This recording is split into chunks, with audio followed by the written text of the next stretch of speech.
yun, no, sa grabe nga kadaugan nga niabot siya kinabuhi karon. No, kung nalipay siya, mas nalipay ka kaya katawhan is people of praise. No, kay wala may laing kalipay ang sa kapamilya kundi ang kalipay sa tanan. So, salamat kayo, no? O kung pasalamat kayo nga ako maginaroon ako po kasi ako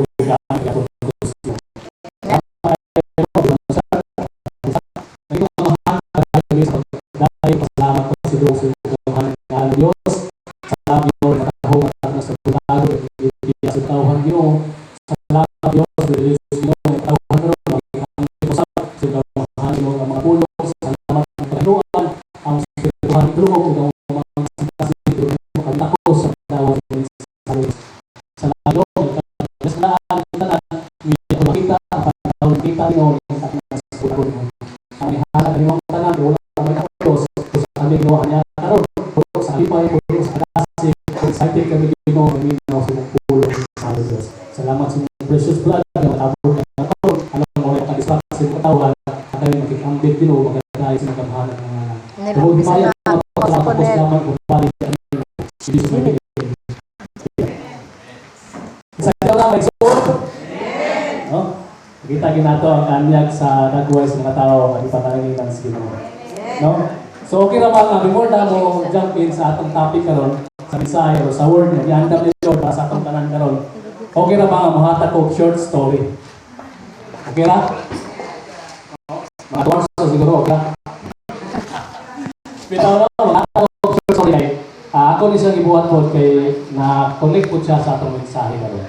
So ako ni siyang giuluhan ang panagat nga walay ista. No? So na ko isa ka panagat dinhi sa lungsod sa Balingasag o ato ni sanganlan nga si Kuya Berto. No? Tibok gabi nga nagat si Kuya Berto. Ikapoy kulang sa tulog o nangutang pa para gasolina. So bago siya milakaw, si Kuya Berto miyampo sa, no?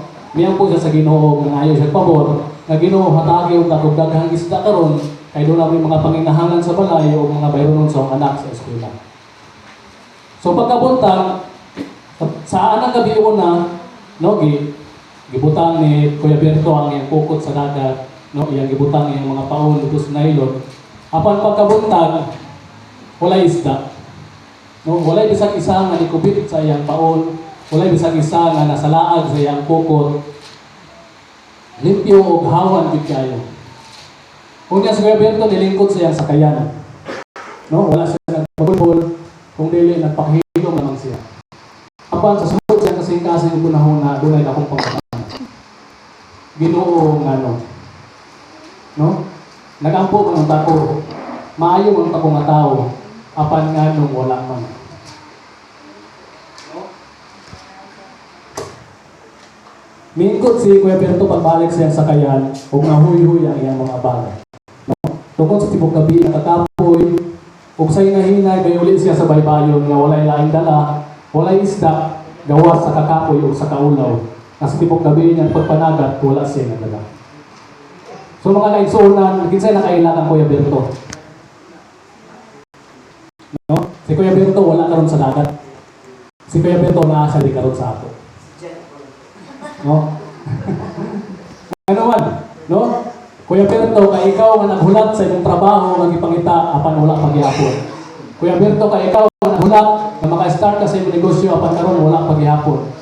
Kuya Berto, kay ikaw nga nagampo sa Ginoo nga maayo imong gibati sa lawas apan karon wala paghihapon. O Kuya Berto, kay ikaw nga nangalagad sa Dios apan hantud karon wala paghihapon bunga. Mga kaigsuunan ning takas kabuntagon gusto na ako mahimutang praktikal o mahimutang nga pang transparent sa tungkol kanino. No, nga dito makaroon nun nga likod ta kanunay. Dito makaroon nun na kaya na to kanunay ang mga sitwasyon, no? Kay bisan ang mga tatay doon ay kaulit, doon na po yung kahuyangon. No, bisan pag tanaw niyo na likod kayo sa tubangan, no, mga tatay diyan sa likod. Tatay Rostom, si Kapatid Luis Brian. Ulo nila na mapakita sa emosyon pero kapuyan niya po na sila, no? Patiyon niya po na sila kakapoy. Kung sa ato ang mga Kristohanon ni Nana po, dili po tanang sitwasyon sa atong pagka-Kristohanon, no, sa pagsunod nato kang Kristo kanang ang likod. No, bisan pa ikaw pinakamaayo mo worship, bisan pa ikaw ka pinakamaayo mo das mensahe, bisan ang atong pastor, no, dili makalikay sa kaluyahon. Mao na mga igsoon nga Ang atong mensahe karon ako isang giuluhan. When God feels silent. No? So, gusto nga akong ibitahon sa mga atong balaan kasulatan, no? Diya sa Psalms 13 verse 1 to 6, no? Alang sa usa ka tawo, mo na sakitan gihapon apan wala gyapon siya nibiya sa Ginoo. Si King David.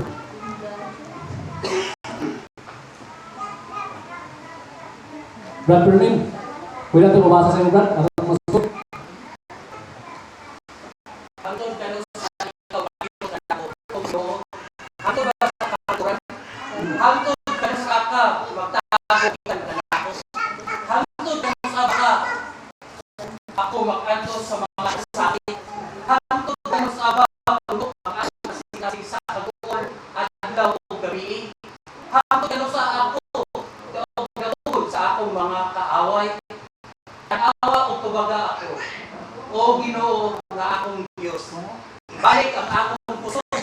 Aron dili akong mamatay. Salmo 1:31 padulong sa Nabuntog nang siya. ay 31 padulong sa 6.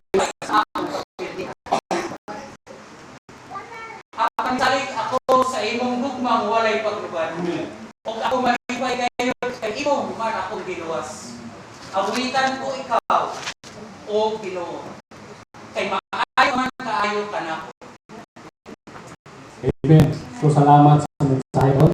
Ang Diyos magpapasalamat sa mensahe at mas kinuntago. So, mga igsoon na makita niya, no, ang kahagi ni King David, no? It is a cry of pain and feeling forgotten by God. You know, no, ako kayo pangutahan na, Ginoo hangtod kanusa. Ginoo hangtod kanusa ako, hangtod sa ani, hangtod kanusa ako ng paminawon. So, mga igsoon na, ano sa itong topic karon, kaduwa na ko na siya gibuhat. Kaya first na ko na siya magbuhat, medyo taas-taas din siya. Pero pangay ginaw sa Ginoo nga mahatag na ko siya sa bubong nga panahon. So sa atong topic karon, atong giuluhan when God feels silent. Sa atong mensahe no magikuha sa Psalms 13 verse 1 to 6, nagkuha og tulo ka punto mga igsunan. So first point is disappointment is real. Ano ba mga igsuon? No, tinuod yun no, maabot yun sa atong panahon sa atong kinabuhi nga nagay mga disappointments. Bisan pag unsa to kandam, bisan pag unsa na to pagpangandam, unsa mga hitabo pagkaugma sa semana, apa nagay mga uncertainties, nagay mga panghitabo maninatok dahon. No? Ilabi na sa ato karon, nanangandam ta para sa semana apan dunay mga nangabot nga mga pagsulay sa atong kinabuhi. Nga usay makaingon na Lord, nabagid ka, kapaminawon bagid ka nimo, di ba? Di na ko ito sulay tao no, sa kinabuhi mismo. Kanagi mga pagsulay, bisan pag unsa na papalikon, bisan pag unsa tong hugot doon, basa sa Biblia, worship kang Lord, nagi mga panahon nga ayagon gyud atong pagtuo, no? Nagi panahon nga kanagi makayon ka kanang adlaw, grabe gyud. Grabe gyud nga pagsulay nga niabot sa kinabuhi. Apan mga igsoon, mangutana ko sa inyo. Sala ba nga mangutana tas Ginoo? Dili, no? Kay mismo si Jesus Christ nakapangutana siya. Sa Matthew 27 verse 46, ayun siya nga, my God, why have you forsaken me? So this is the intense anguish and spiritual separation He endured while bearing the weight of humanity's sin. So mo ko rin kasakit, grabe nga anguish ang giantos ni Ginoong Hesus, no? Alang sa pag-uto o pag-alsa sa mga kasalanan sa katawanan. Muna nga, pangutanan na ako gusto, importante ba sa iyo? Huwag ka makabay, pag-luya-luya. Ay pag-luya-luya, ibuhat na sa Ginoo ay tamang mga buhat para lang makagawa kung sinabi ang kapawasan ng sibuhin. No? Hindi ka naman ako na dito mo tayo nanay kay kabalo kung simay tako. No? Sakit. No? Grabe humiliation, gihatag sa iya. Grabe nga magpaupos yung kabalingon. Although Ginoo siya, pero gibuhat niya po niya. No? He chose to do it in Yapod kay Kanuan. Ako ni karon ato na sinabi, no? Ang kagawasan, ang kaluwasan na itong sinabi karon tungkol sa gibuhat ng Ginoong Hesus sa pag-agwanta dito sa cross ng Kalbaryo. Muna mga igsunan nga ino for sure na ang matakusa karon lagi mga pagsulay sa kinabuhi. No, ang gani makaingon taw sa nga Lord, kakapoy na ba? Lord, lami na ba kayo eh?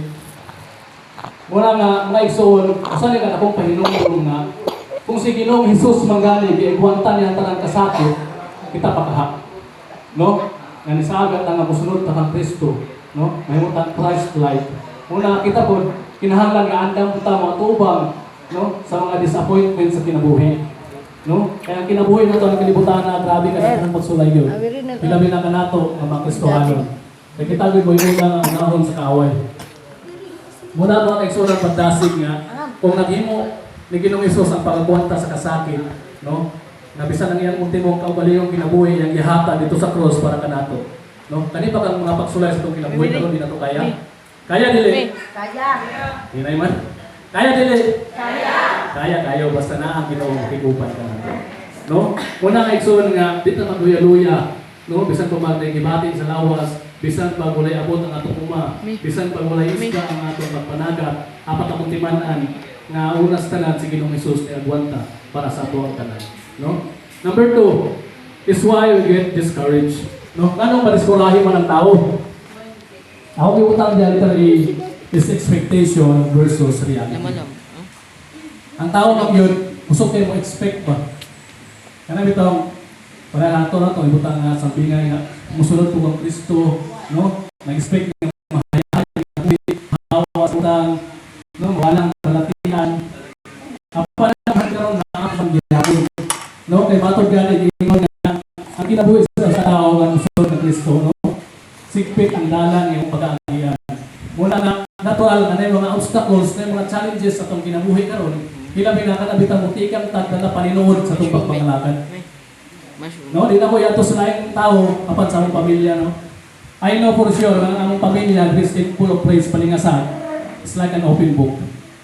No, dayan unsay mga panghitabo kaniadto hangtod karon o dili na mo na ikaulaw. Kay nga naman, kay siguro kung wala to niabot ang mga disappointment, wala to niabot ang mga discouragement sa mong kinabuhi, dili may naani kanikon karon.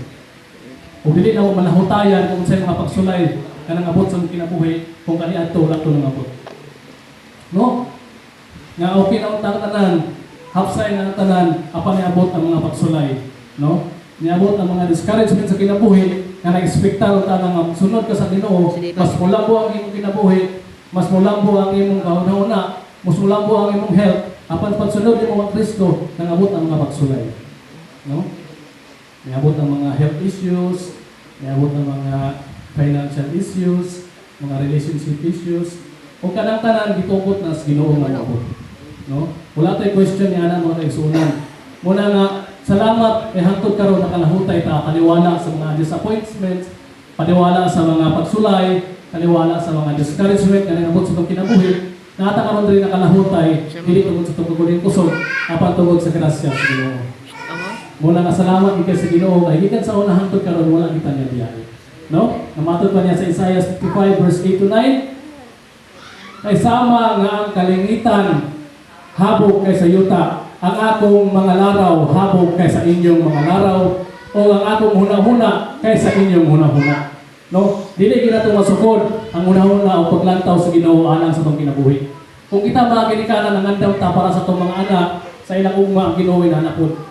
No? Siya man itong amahan. So nangandam po siya para sa itong ugma. No? Although na yung mga circumstances, na yung mga pagsulay, na yung mga kailangan natong agian. Araw nato isang madawat yung mga plano sa Ginoo sa itong kinabuhi. Ay matupan niya nga itong huna-huna lagi bilis na kasi yung huna-huna. Muna nga, kanang itong mga limitadong huna-huna nga magdepende lang ta kung unsa ka maayong Ginoo, kung unsay maabot nato, no, dili na siya mao. No, kay matud pa nga sa kalipay o sa kasakit, no, atong pasalamatan ang atong Ginoo. Muna may gusunan nga ang mga pulong sa Ginoo karon ay makahatag nato kadasig, no? Unsa may atong giagyan karon, pulong lagi sa Ginoo atong masaligan. Kita makasilig sa atong sister, kita makasalig ila ang Inday, kay sila po doon na po yung mga sabiran sa kinabuhi. No? Atong ilargo ato sa Dios ang atong mga gipangbati, atong mga gipangagyan karon nga si manahan o sa atong kinabuhi. Og letter B ang gibutang diya is unanswered prayer. Nawa mo yung mga unanswered prayer diya karon? Nawa yung mga pakampo nga wala pa kitagbo sa Ginoo? No? So inana mga isono, lagi mga pakampo nga dili mo direkta ang tubag sa Ginoo. No? Nga usahay ang kahilom sa Ginoo, mao na mismo ang iyang tubag. No? Kay tudloan ta sa Ginoo sa paghula. No? Di na ko malimtan mga kaigsuonan ang istorya ni sa atong late Pastora Telma, ingon sa una nga, Brad Paul, tuguti, nga kanay ng mga ipangampo karon nga wa pa to bagas Ginoo. Tuguti nga muna may mong pundasyon, nga may mong ligon na katawhan sa Ginoo. Ug tuod man, no? Sa akong pagtuo sa giingon ni Pastora Telma sa kuha na amin karon diri. Nakabarong paghihapon mi, taliwala sa pagkusukuso sa panahon sa mga kinabuhi, taliwala sa mga ups and downs nga nangabot sa mga kinabuhi, apa namin mi karon, no? Still standing nga naman tungod sa grasya sa Ginoo na makikuban kanato kanimo. Dili lamang kanamo apan kanatong tanan, no? Kasadayan atong ihatag atong pagsalig sa Ginoo, ang Ginoo andam nga motubag kanato. Kay matod pa rin sa 2 Corinthians 12 verse 9, no? My grace is sufficient for you, no? For my power is made perfect in weakness. So, supisente kanunay ang gahom sa Dios alang sa atong tanan. So mga kaigsunan, dito magluya-luya, no? Ay ang gahom sa Dios kanunay supisente alang kanato, no? Dili na siya basta saad, no? Covenant ni Lord para sa ato nga mga musalig ngadto kaniya. Usa salamat kayo nga sa mga pagsulay ana kanunay ang pulong sa Dios mga pahinumdom kanato kung unsa ka importante nga kanunay mo na mo diya kaniya. Letter C ang ibutang is the pain of waiting. Sakit kung magulat ng gusto, no? Sayang na yung tama nga moabot kung bakaha o nadumog bakaha akong mga pagampo. Lord, 6 years na, pero napag-apon ko yung Lord, pila na katuig, apan wala pag-apon niabot na akong mga pagampo. Panagingon niya dali sa Joshua 1 verse 9 na, have I not commanded you? Be strong and courageous. Do not be afraid. Do not be dismayed. For the Lord your God will be with you wherever you go. So gitagaan ta command diri ni Lord, no? Dili ta magpaluya-luya, dili ta mahadlok o dili ta madiskurahi sa kinabuhi. Na bisan pa man ang atong mga gipangampo wala pa na sing abot sa itong kinabuhi. Ano man, ay bisan pa man sa mga unanswered prayer, wala ni biya ang Ginoo kanato. No? Nakita og dayag sa Ginoo kung unsa atong kinabuhi. Nakita og dayag sa Ginoo kung unsa atong ipangbati, ug nakita og dayag sa Ginoo kung unsa ang atong mga tinguha. Muna nga magdepende kita kanunay sa Ginoo. Although makaingon ta na sus kaya na mangingon ta kayo no. Pero lagi ang atong hunahuna atong pagbati og mga tinguha limitado lang. No? Muna kita karon nakalahutay ta sa atong kinabuhi tungod kay atong na-realize na dili ta makabuhat sa atong kamalingon. No, kung dili mo sangop kita kanunay sa atong Ginoo, kung gusto ta makabaton og kadaugan kagawasan sa atong kinabuhi. Muna mga igsoon nga nagpahinuno kanto nga dili ko ta madiskurahi. Dili ta mahadlok sa kinabuhi, nabisan pa atong uma, no? Atakihon mo man diya sa mga mananap apan magpangita gyapon ng Ginoo pamaagi nga panagbuon kaniya. No? Nabisan pa mga nang gabi una wala kay kuha sa imong panagat, no? Ang Ginoo kanunay maayo bisag ubuhat ang mga milagro sa atong kinabuhi mga igsoon. No, patod pa rin sa Isaiah 40 verse 31 nga ang tanan nga monakop sa Dios makabaton og bagong kusog. Manglupat sila sama sa agila manlakaw panagan nga walay pagkakapoy. So inana po sa itong kinabuhi, no? Once nga monakop ta kang Ginoo, once nga monakop ta ng Lord, no? Nag-aantay niya og complete renewal sa itong kinabuhi. No? Hindi lang niya i-renew ang strength para kinitibukan na itong pagkatao. Sila binasa sa katuhan nga bain, kapoy pinaka-importante nga part sa itong